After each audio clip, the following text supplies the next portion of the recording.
Hello दोस्तों, नमस्कार, सुस्वागतम, वेलकम, राधे राधे, जय श्री कृष्णा, जय श्री श्याम, जय सावरिया सेठ की।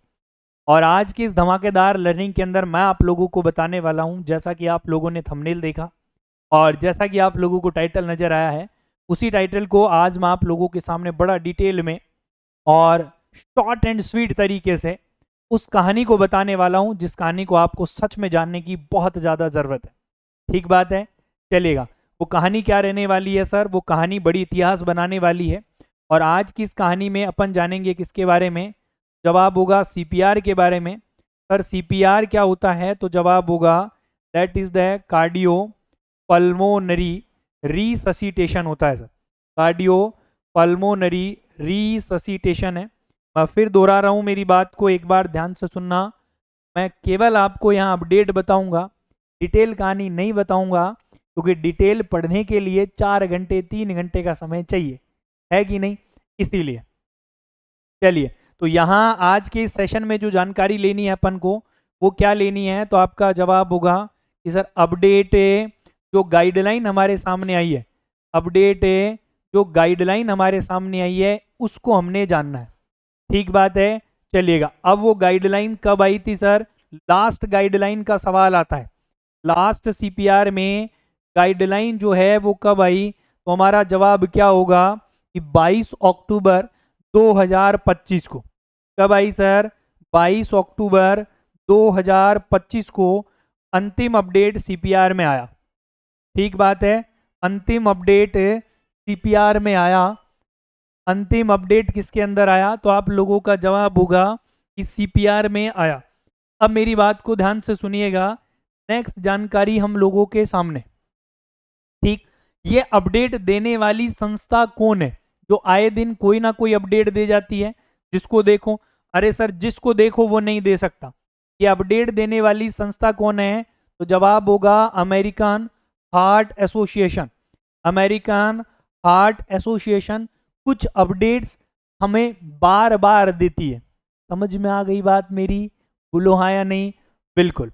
चलिएगा, अपडेट नंबर 1 यहां पर हम जानते हैं। सबसे पहले अपडेट नंबर 1 क्या निकल कर आया है, मैं बहुत डिटेल में नहीं, सिंपल बता रहा हूं। सबसे पहली बात करते हैं किसको लेकर? अपन इन्फेंट को लेकर हम बात करते हैं। सर इन्फेंट में क्या निकल कर आया? इन्फेंट में ये निकल कर आया कि पहले अपन क्या करते थे वो सुन लेना, और फिर अब क्या करते हैं वो सुन लेना। तो पहले अपन क्या करते थे सर? वहां पहले अपन क्या यूज में लेते थे कंप्रेशन के लिए? 2 थंब। क्या काम में लेते थे? 2 थंब। या फिर हम काम में लेते थे कौन सा मेथड? तो हमारा जवाब होगा 2 finger method. 2 finger method. Yes और नो? बिल्कुल सर। क्या काम में लेते थे सर? 2 finger method. अब नई कहानी में क्या हो गया सर? नई कहानी में क्या हो गया? इतिहास बदल गया। और अब क्या कहा गया है कि ओनली यूज, अब क्या करते हैं सर? ओनली यूज करते हैं अपन 2 थंब। 2 थंब यूज में लेते हैं जी। पहला अपडेट दिमाग में फीड कर लेना, बच्चे को यूं होल्ड करना है, डिशुम डिशुम डिशुम डिशुम। समझ में आ गई बात? दैट इज द कंप्रेशन देने हैं वो इस तरीके से होंगे। Clear everybody? यस और नो? फास्ट बता दो भाई। क्लियर है सर? चलो आगे आ जाओ। तो इसका मतलब नई अपडेट गाइडलाइन में 2 फिंगर के सौदे को हटा दिया। अगर भैया 2 अंगूठे नहीं है तो क्या करें? तो सुनना फिर। तो सर इस सिचुएशन में कहते हैं ना कि तू ना सही तो कोई और सही, और कोई और का मतलब ये होगा, फिर वहां क्या यूज करेंगे हम? जब ये नहीं तो बता रहा हूं मैं, इफ ये नहीं तो क्या होगा? Can use, can use one hand, can use one hand, एक हाथ का प्रयोग कर सकते हैं। क्लियर? शाबाश, आगे चलो। अपडेट नंबर 2 पे आ जाओ। पहला सीपीआर में अपडेट समझ में आ गया होगा, मुझे पूरी उम्मीद है।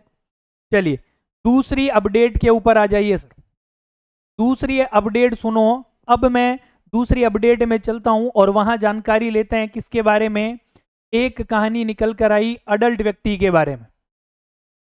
अडल्ट व्यक्ति में हम क्या करते थे? फॉरेन बॉडी पार्टिकल्स को निकालने के लिए, फॉरेन बॉडी पार्टिकल्स जो होते थे सर, फॉरेन बॉडी पार्टिकल्स जो होते थे, उन फॉरेन बॉडी पार्टिकल्स को रिमूव करने के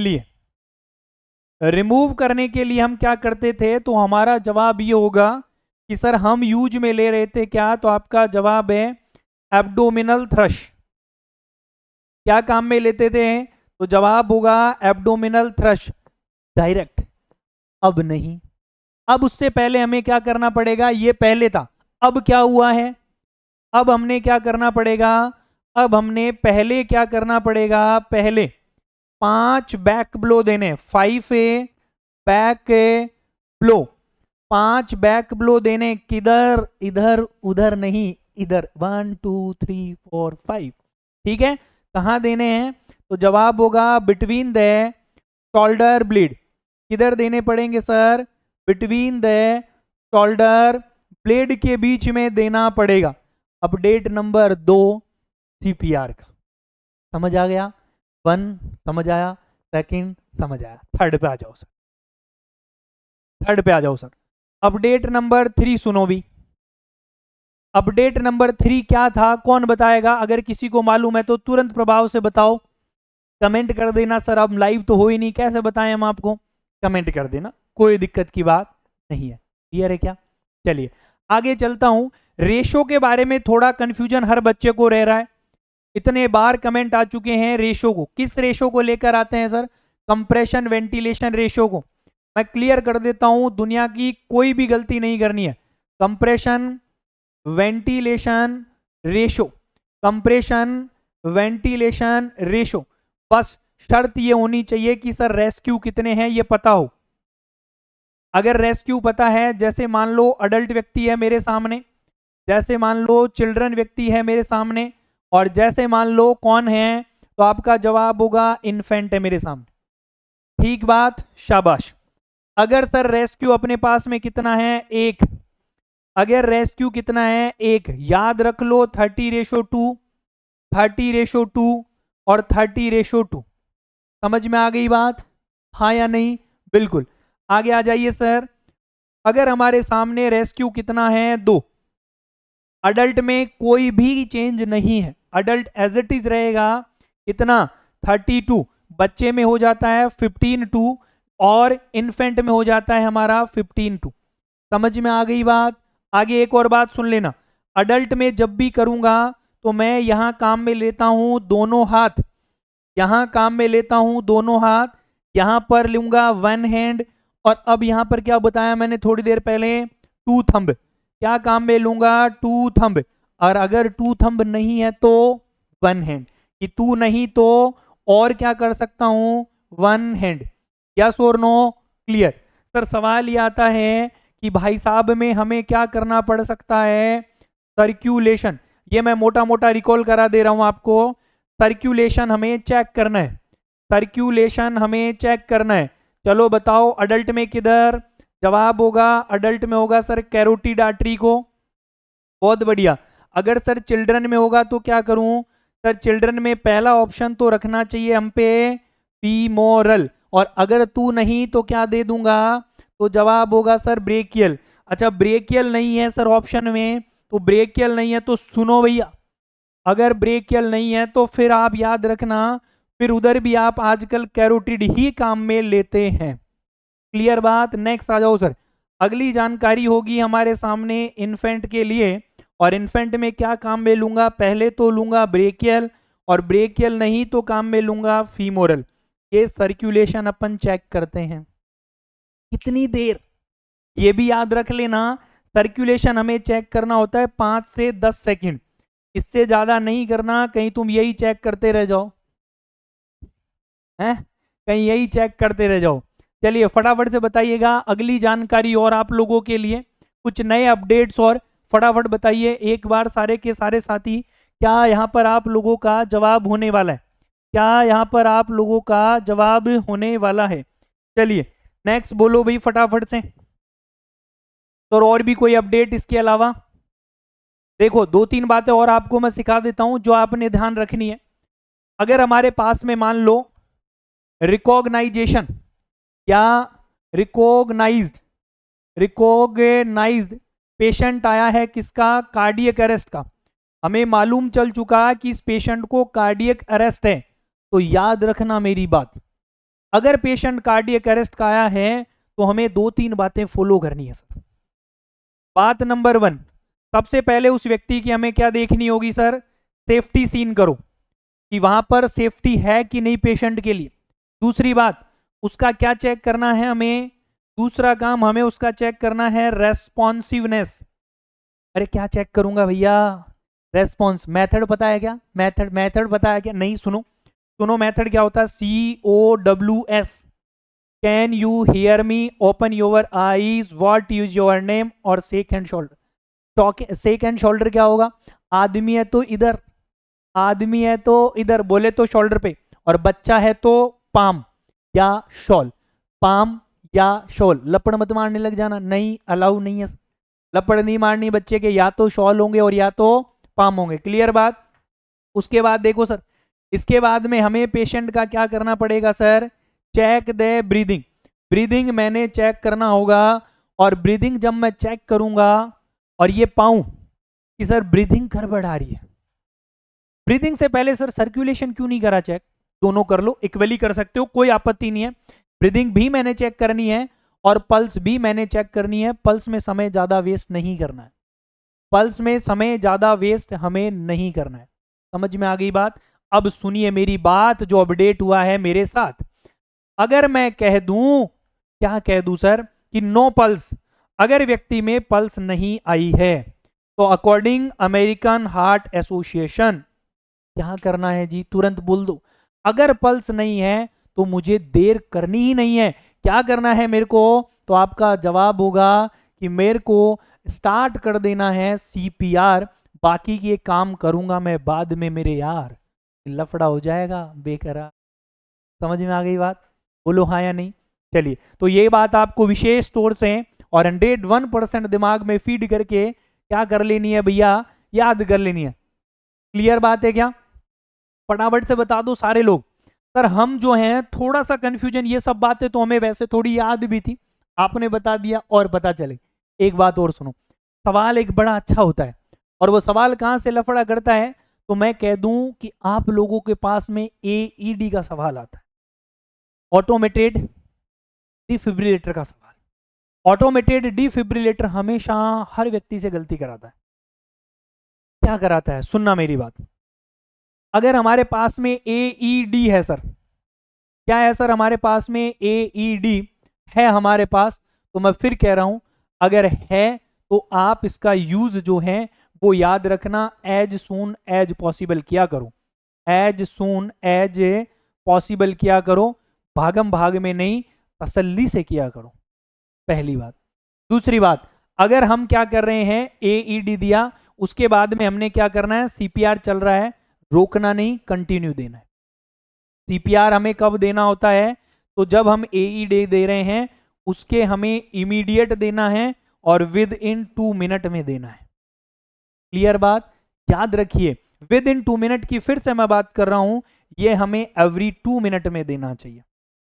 कब देना चाहिए सर, एवरी 2 मिनट में देना चाहिए। जो ABC का फॉर्मूला था वो आप सबको पता होना चाहिए कि क्या बदल चुका है, वो कैब बन चुका है, बोले तो सर्कुलेशन, एयरवे और ब्रीदिंग बन चुका है। सर्कुलेशन की जब भी बात होगी तो किसकी चर्चा रहती है हमेशा, तो याद रखना चेस्ट के कंप्रेशन की चर्चा होती है, इसकी चर्चा होती है, चेस्ट के कंप्रेशन की चर्चा होती है। Is that clear everybody, yes और नो, फटाफट बोलो, अरे सारे साथी बोलो भैया, बात समझ में आई कि नहीं आई। सर एक और बात दिल में थोड़ी सी ऐसा डगमगा रही है, तो हाँ सुनो सर, एक पेशेंट है जो हमारे पास में क्या आ गया, ओपियोइड्स की पॉइजनिंग के साथ आया, ओपियोइड्स की किसके साथ में आया सर, हमारे साथ में ओपियोइड्स की पॉइजनिंग के साथ में आया है, तो हमने इसका एंटीडोट देना पड़ेगा, हमने इसका एंटीडोट देना पड़ेगा। और एंटीडोट क्या होता है सर, नैलेक्सोन होता है सर, क्या होता है हमारे सामने, नैलेक्सोन होता है, जो हमें पहले देना है, उसके बाद में सारा प्रोसेस शुरू करना है, उसके बाद में CPR देनी है, AED देना है, जो भी हमारे साइकिल है उन्हें हमें फॉलो करना है, उन्हें हमें फॉलो करना है। क्लियर बात। अब मैं आपको ये कहना चाहता हूँ कि सर जब हम AED देते हैं, थोड़ा सा और डिटेल में ले जाता हूँ, जब हम AED देते हैं तो AED हमारे सामने दो तरीके से देखते हैं। एक हमारे सामने होता है sir that is the shockable AED, और दूसरा हमारे सामने होता है that is the non shockable AED। अरे क्या बोलते हैं दोस्त, नॉन शॉकेबल, शॉकेबल और नॉन शॉकेबल। शॉकेबल कब हो सकता है, जब व्यक्ति में क्या हो रखा हो भैया, वेंट्रिकुलर फिब्रिलेशन हो रखा हो, जब व्यक्ति में पल्स लेस वेंट्रिकुलर टैकीकार्डिया की कहानी बने। ठीक है, यहाँ दवाइयाँ देते हैं एपिनेफ्रिन, बताऊं या याद होगी आप लोगों को, यहाँ दवाई देते हैं एपिनेफ्रिन, कितनी देते हैं 1 mg। कैसे देते हैं, IV रूट से देते हैं, याद रख लेना सर। अगर दे रहे हैं कितनी देर में देनी है, ये भी आपको एक सवाल बनता है, हर 3 से 5 मिनट के अंदर देनी है। अगर हम दे रहे हैं यहाँ पर सर एमियोडेरोन, एमियोडेरोन दे रहे हैं, पहली डोज 300 mg होती है और उसके बाद में इसकी डोज घटती चली जाएगी, फिर 150 mg और लास्ट डोज 150 mg, मतलब हाफ हो जाती है। क्या हो जाती है दोस्तों, हाफ हो जाती है। और इसके अंदर लिडोकैन भी दे सकते हैं, लिडोकैन का डोज भी एज इट इज सेम रहता है। एक और बात, नॉन शॉकेबल जब हमारे सामने होता है तो हम वहां पर क्या देंगे, तो आपको मैं बता देता हूं कि सर वहां हमने क्या देना है, तो आपका जवाब होगा हाई क्वालिटी CPR देना है। क्या देना है सर, हाई क्वालिटी CPR देना है। उसके बाद में हमने क्या देंगे सर, वहां पर फिर अपन एपिनेफ्रिन दे सकते हैं, और बाकी की तमाम चीजें जो है वो हम फिर फॉलो करते चलते हैं। क्लियर है बात मेरी, हाँ या नहीं। अब मेरा एक सवाल है आपसे, भाई मैंने कुछ अपडेट बता दिए और आप रोज अपडेट पढ़ते हैं, तो मेरा सवाल यही है कि हमारे पास पेशेंट आता है, हमारे पास पेशेंट आता है और पेशेंट दो तरीके से हो सकता है, इन हॉस्पिटल कार्डियक केयर कर रहा हूं, है ना, और एक होती है सर हमारे सामने आउट हॉस्पिटल, एक होता है सर हमारे सामने इन हॉस्पिटल। पूरा लिख ही दूं क्या, चलो लिख देता हूं, पूरा नहीं लिखूंगा, पूछूंगा तो तुमसे ही। ये सवाल किसका पूछ रहा हूं मैं, तो जवाब है सर चेन ऑफ सर्वाइवल। किसका पूछ रहा हूं मैं, chain of survival. In patient की चेन ऑफ सर्वाइवल क्या है और आउट पेशेंट की चेन ऑफ सर्वाइवल क्या है, 6 स्टेप है। कितनी स्टेप है, 6 स्टेप है सर, इधर भी 6 है, इधर भी 6 है। समझ में आ गई बात। अब नए अपडेट में ये दोनों स्टेप क्या हो चुकी है सर, नए अपडेट में ये दोनों स्टेप सेम हो चुकी है। पहले दो ही स्टेप सेम हुआ करती थी, सबसे पहले रिकॉग्नाइजेशन और लास्ट रिकवरी, रिकॉग्नाइजेशन और रिकवरी, और दो चीजें क्या होती थी, सेम, बाकी की 4 डिफरेंट थी। पर कुदरताए करिश्माए अमेरिकन हार्ट एसोसिएशन ने कहा अजी नहीं, क्या नहीं, अब इन दोनों को बदल दो, और बदल कर क्या कर दो, तुम भी 6 और हम भी 6। अगर आप लोगों को ये वीडियो पसंद आई, सारे अपडेट आपने सीखे, तो मैं आपसे एक बात चाहता हूं। क्या चाहते हो सर, बस इतना ही चाहता हूं कि इस वीडियो को आप लोगों को क्या करना है, मैक्सिमम साथियों को शेयर करना है, इसको क्या करना है, मैक्सिमम शेयर कर देना है, और तुरंत प्रभाव से लाइक कर देना है। और उससे पहले एक बात सुन लेनी है कि मैं आप लोगों के हित में हर सुबह एनक्लेक्स सीरीज कितने बजे, तो जवाब होगा 7 बजे, कहां पे, कॉन्सेप्ट आरएनए परिवार, और शाम को 6 बजे एग्जाम ओरिएंटेड क्लास, जिसमें आपको मैं स्पेशली टारगेट रहता है आरआरबी और CHO वाले बच्चे। तो भैया भूल ना जाना सनम, तुम हमें हर सुबह और शाम हम होंगे तुम्हारे साथ, हम होंगे कामयाब, क्योंकि सपने हमने देखे हैं खुली आंखों से, बंद आंखों से नहीं। तैयार आप सब लोग, उम्मीद है कि सेशन समझ में आया होगा और धमाकेदार कहानी आपने सीखी होगी। 2 लाइनों के साथ सेशन को देंगे विराम कि तू हंस, तू मुस्कुरा, तू जिंदा है, तू जिंदगी की नाक में दम कर दे, क्यों फिक्र करता है कल क्या होगा, आज तू खुद पे भरोसा कर और यकीन मान कि कल बहुत अच्छा होगा। कल की चिंता में आज के दिन को बर्बाद ना कर दे, मस्त स्वस्थ और व्यस्त रहे। Thank you so much everyone, session को शेयर करना बिल्कुल मत भूलिएगा। All the very best.